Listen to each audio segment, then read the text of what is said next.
bisa menikmati hari yang baru yang Kau berikan.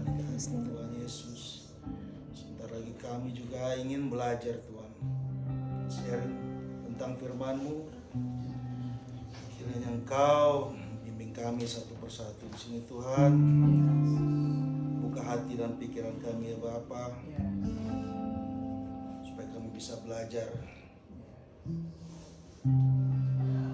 Kami ingat atas segala pelajaran yang Kau berikan. Terima kasih Bapa. Kami mau mengundang Roh-Mu Tuhan pada diri kami masing-masing yang ada di sini Tuhan. Bimbing kami Bapa, kami siap belajar. Terima kasih Tuhan Yesus. Dalam nama anak-Mu Tuhan Yesus Kristus kami berdoa dan mengucap syukur. Haleluya. Amin. Puji Tuhan, terima kasih. Ada kesempatan ya. Kasih kesempatan lagi ya untuk bisa belajar. Saya juga masih belajar dan mau belajar. Saya juga ada testimoni dulu sedikit ini sebelum. Jadi saya juga ditanya gitu, ini mau Bible sharing nggak? Gitu, udah 3 minggu yang lalu gitu. Wah, saya nggak tahu schedule-nya juga nggak tahu minggu dapat libur apa nggak gitu kan. Pas kebetulan bulan 5, bulan Juni saya nggak ada yang ambil hari Minggu gitu, tapi minggunya salah. Saya kok hari Minggu yang diambil kok yang berbeda gitu. Sedangkan ditanyakan bisa nggak sharing tanggal 14, tapi yang diambil tanggal 21. Terus saya tanya lagi, cari-cari gitu, udah kalau mau saya bayar nggak ada yang mau bayar, yang mau saya mau dibayar gitu. Ada-ada aja ini kan pikir kerjaan, wah nih seru juga kayak begini. Tapi saya bilang udah baru 2 hari yang lalu saya bilang kan, ya kalau nggak ada ya tolong dicarilah. Kalau ada yang bisa gantiin saya sharing gitu, I'll be more than happy gitu kalau ada kesempatan gitu kan. Terus bilang istri saya, oh udah ada backupnya, oke siap. Terus berdoa yang baru kemarin hari Jumat kemarin saya bilang, kayaknya schedule saya udah nggak ada ngambil Sunday. Ya udah kalau gitu ya, kalau ada ini saya sharing lah, saya mau sharing. Ya, saya juga yang mau di sharing ganti-ganti mulu ininya yang mau dibawa gitu, kayak banyak banget gitu datang ini sharing ini. Tapi karena kebetulan waktu pergumulannya kan saya nggak tahu nih bakal bisa apa enggak gitu. Jadi udah sampai dari kemarin itu saya bilang, ya udahlah ganti lagi lah yang inilah, kayaknya seru juga nih gitu. Apalagi yang seru nih gitu kan. Ya udahlah, kalau yang penting ada kemauan lah, apapun yang mau di sharing itu. Yang saya ingat ya, kalau ada niatnya baik gitu ya, semuanya bisa akan berjalan dengan baik. Jadi segitu aja testimoninya. Masih testimoni tuh. Jadi sharingnya masih ada lagi dikit. Jadi sharingnya nih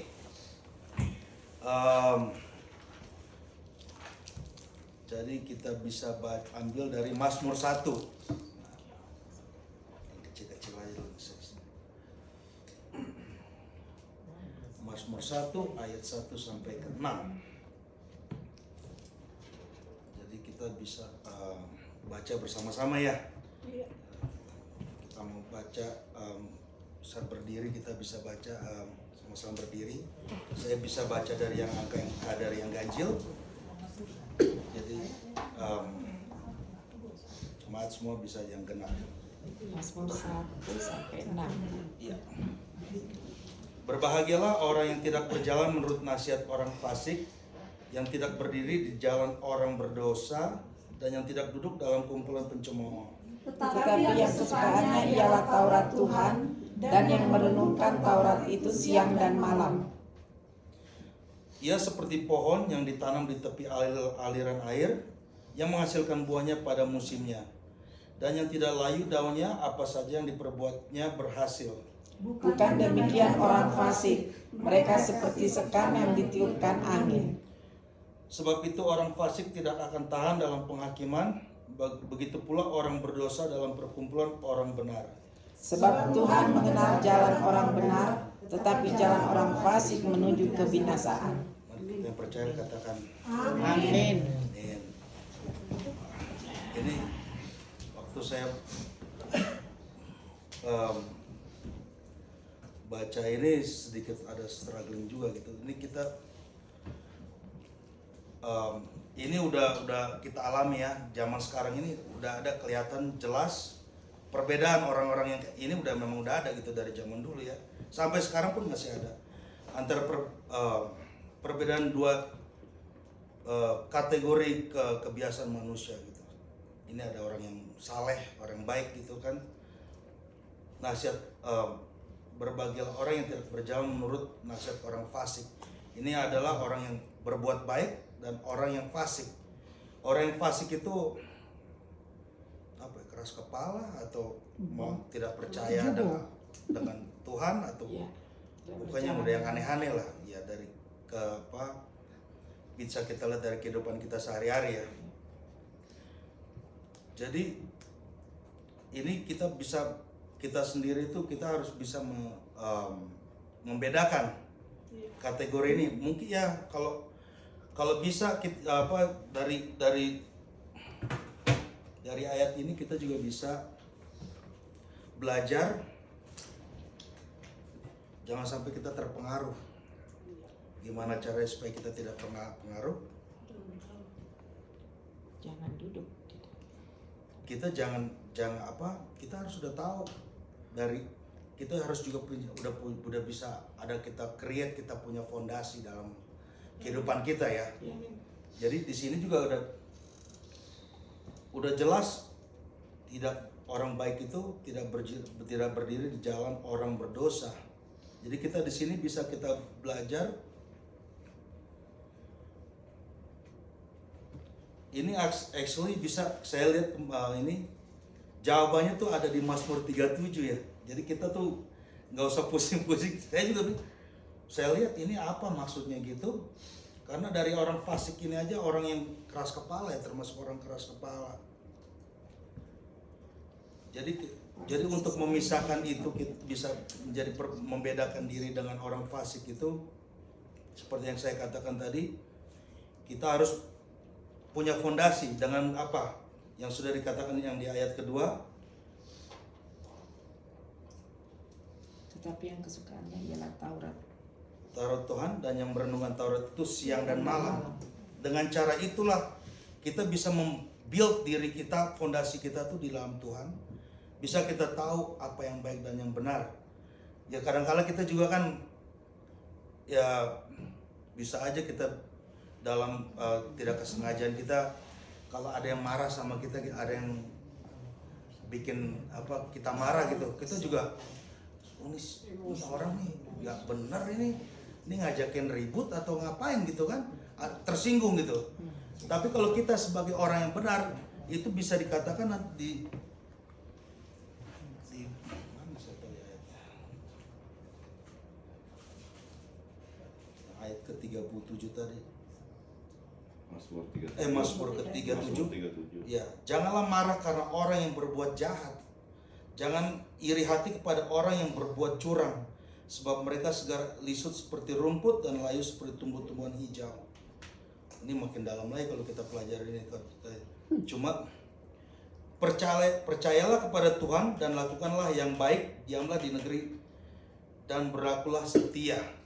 Berarti sampai di situ nanti kita bisa masing-masing meneruskan baca di rumah ya gitu. Ya, jadi itu langsung terjawab, saya langsung di situ. Oh, jadi inilah maksudnya karakter ya. Saya bisa itu karakter orang yang baik dan orang yang jahat itu bisa dinyatakan di dalam situ ya, di ayat Mazmur 237 itu. Jadi kita bisa terus ke ayat yang ketiga, ia seperti pohon yang ditanam di tepi aliran air, yang menghasilkan buahnya pada musimnya dan yang tidak layu daunnya, apa saja yang diperbuatnya berhasil. Wow, that be nice. Tapi kan inilah seperti pohon. Pohon itu kan ini lebih dahsyat lagi, ditanam di tepi air sungai. Berarti dia tidak pernah kekurangan. Jadi semua sama di dalam kehidupan kita itu juga, kalau jadi aliran air itu bisa disamakan dengan Roh Kudus. Jadi dalam kehidupan kita, kalau kita masukkan terus firman Tuhan dalam hidup kita, itu sama seperti pohon ini di tepi air. Jadi tidak ada berkesudahan. Jadi pertumbuhannya terus sampai, jadi pada musimnya dia ada musimnya juga dia bisa bertumbuh. Jadi kalau ingat ini, saya dengan pohon dan tumbuhan dan buahnya, saya ingat kalau dengan waktu Tuhan Yesus itu mengutuk pohon ara, itu saya ingat terus gitu. Berarti ini kalau ini pohon ini berarti beruntung nih, dia terus ada airnya gitu. Tapi dia pada musimnya akan bertumbuh, tidak seperti pohon ara yang dikutuk dengan dikutuk Tuhan Yesus waktu saat itu. Itu sama aja dengan kehidupan kita. Kalau kita tidak menghasilkan buah, pohonnya pohon bagus, daunnya tuh lebat, tapi kalau nggak ada hasilnya, jadi nggak ada artinya juga. Jadi poinnya, Tuhan tuh apa yang Tuhan ajarkan, apa yang Tuhan udah ingatkan kepada kita, ingin menjadikan hasil gitu buat kita, berhasil, ada isinya. Jadi semua yang tidak ada hasilnya itu akan sia-sia. Yang ada jadi Tuhan Yesus akan kembali lagi mengutuk, udah nggak benar nih pohon, nggak ada hasilnya, udahlah. Jangan sampai itu bisa ditulis nanti di Tuhan Yesus. Aduh. Di Matius 21 ya. Matius 21. Sorry, Wan. Ayat yang ke-18.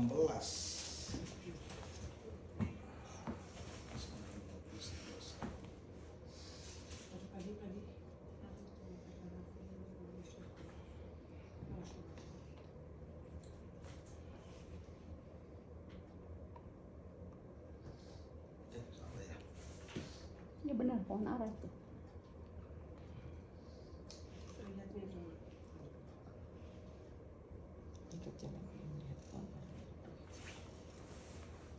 Oke, ayat yang ke-19 ya.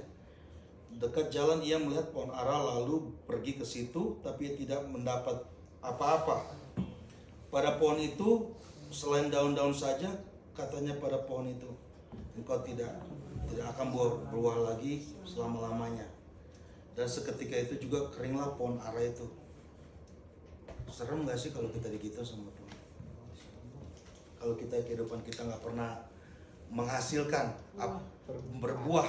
Jadi Tuhan mengharapkan walaupun kita dengan yang sedikit ini, kalau kita bisa kembangkan keluar sana, menjadikan buah, itu Tuhan akan menghargai. Walaupun nggak perlu harus menghasilkan yang lebih besar, cuma dia bisa melakukan, Tuhan Yesus, dia takut akan Tuhan aja gitu. Kita bisa mengajarkan sesuatu yang Tuhan ajarkan kepada kita sebelumnya, atau yang kita tahu. Kalau kita mengetahui dengan pelajaran Tuhan ini, kita bisa sharing lagi ke orang lain. Itu akan bisa menjadi, kalau itu bisa menjadikan buah, itu akan bisa menguatkan kita. Apapun yang dibilang, jadi sudah sampai dibilang apa saja yang diperbuatnya berhasil. Itu udah berkat yang berlimpah. Apa saja yang diperbuatnya berhasil. Jadi ayat yang berikutnya, bukan demikian orang fasik, mereka seperti sekam ditiupkan angin. Jadi di ayat yang keempat ini melambangkan melambang kehidupan yang rapuh. Orang fasik ini kayak sekam itu padi yang bekasnya padi itu ya, iya, bekasnya. Bukan yang udah diambil Habis bulir-bulirnya. seperti kalau bikin kalau garis diambil berasnya kan itu itu kan Sisanya Oh, kulitnya, kulit kulit padi. iya. Ya, kulit padi itu kan itu kalau udah mati dia udah kering, ditiup angin itu udah bisa udah terbang-terbang. Gabah. gabah. Gabah ya, gabah itu. Makanya suka dibikin nasi babi. Dola. Jadi kalau udah ditiup angin kalau udah kering dia ditiup angin udah sama. Kalau kita itulah kalau orang fasik itu kalau dia tidak mengerti akan seperti sekam ini, dia ditiup angin tuh terombang-ambing, nggak tahu kemana perginya kan. Jadi nggak ada sandarannya, itu nggak ada hasilnya, nggak berguna kayak tadi itu bilang jadi makanan babi katanya.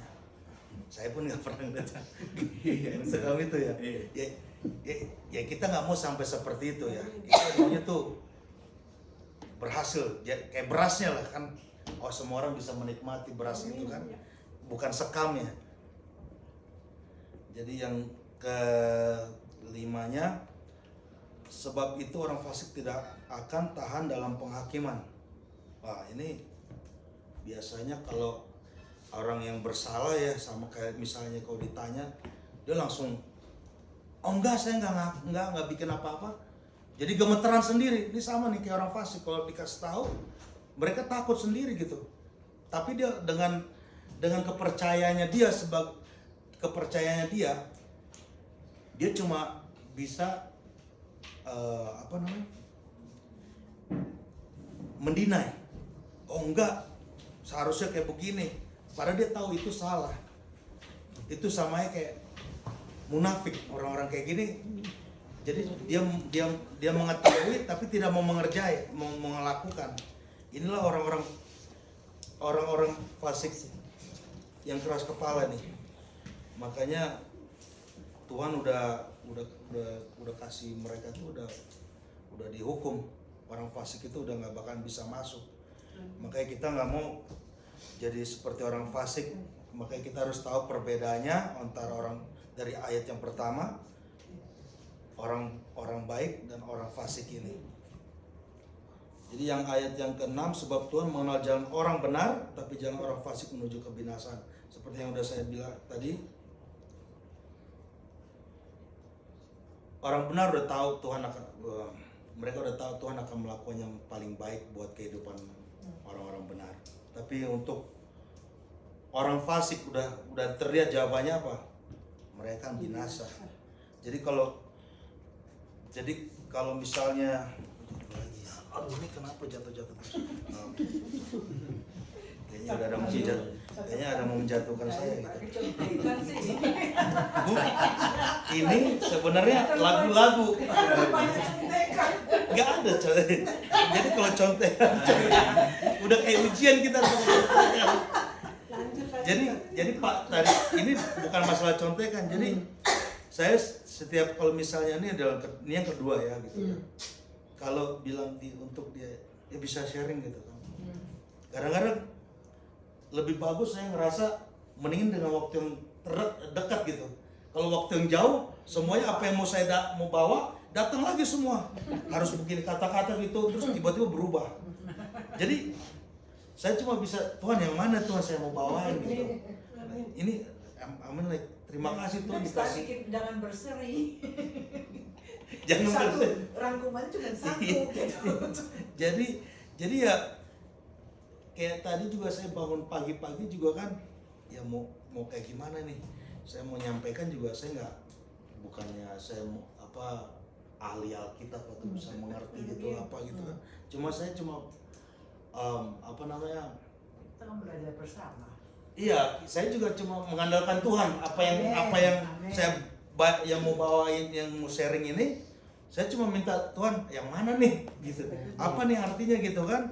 Cuma dengan waktu yang singkat ini saya bisa menerangkan apa yang bisa saya mengerti dengan apa yang Tuhan ajarkan gitu, yang Tuhan akan mengerti kepada saya.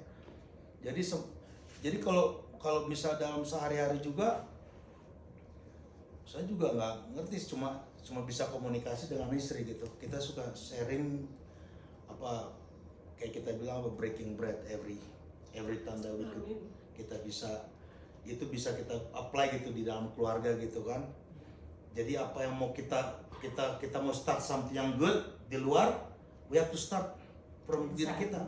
Inside. Diri kita dulu kita perbaiki, baru kita apa? Kita komunikasi dengan keluarga, kita create apa segala apa yang baik itu kita bisa create di dalam keluarga itu untuk kita apa? Buat keluar. Jadi nggak aneh-aneh keluarnya kalau setiap kita di komunitas kita bisa tahu oke, inilah yang akan kita kembangkan. Jadi dari Mazmur ini juga saya bisa pelajari bisa ngerti gitu dari kehidupan kami gitu, keluarga, dari saya sendiri juga terlalu banyak tantangan ada aja kalau kita mau melakukan sesuatu itu kayaknya susah banget gitu. Mau start banyak kita teori kita harus begini harus begitu gitu. Tapi untuk melaksanakan prakteknya itu susah. Nggak seperti apa yang di Tuhan, tapi saya karena Tuhan udah bilang kan apa yang udah dibilang di ayat yang tadi kan, yang di ayat 3 itu apa saja yang diperbuatnya itu berhasil gitu. Saya percaya itu. Jadi mau kayak gimana pun kita mau kerjakan sesuatu itu, kalau kita dengan hati yang baik, kita sesuai dengan apa yang Tuhan perintahkan, apa yang dibilang di ayat pertama juga itu semuanya merenungkan Taurat itu siang dan malam. Ya kan? Kalau kita renungkan, kita pelajari apa yang udah Tuhan perbuat dalam kehidupan kita selama kita hidup ini, kita bisa apply itu buat bisa kita apply keluar juga. Kita bisa, itulah yang akan menjadikan buah. Jadi buah inilah akan jadi apa di sini apa bisa kita pelajari dengan buah roh. Kita pelajari itu basicnya gitu. Dari belajarnya buah roh itu kita bisa mengerti. Jadi kita bisa kontrol kita itu siapa, kelakuan kita bagaimana, harus kayak gimana di luar sana. Jadi dari semua yang jadi apa yang saya pelajari ini dari ayat yang ini, kita bisa mengenali perbedaan antara hidup di jalan Tuhan dan jalan orang yang berlawanan dengan ajaran Tuhan. Jadi bisa kita pergunakan ini untuk kehidupan kita sehari-hari, pergunakan ini untuk di komunitas, di kerjaan kita di mana-mana pun, supaya kita juga kita harus terus melakukan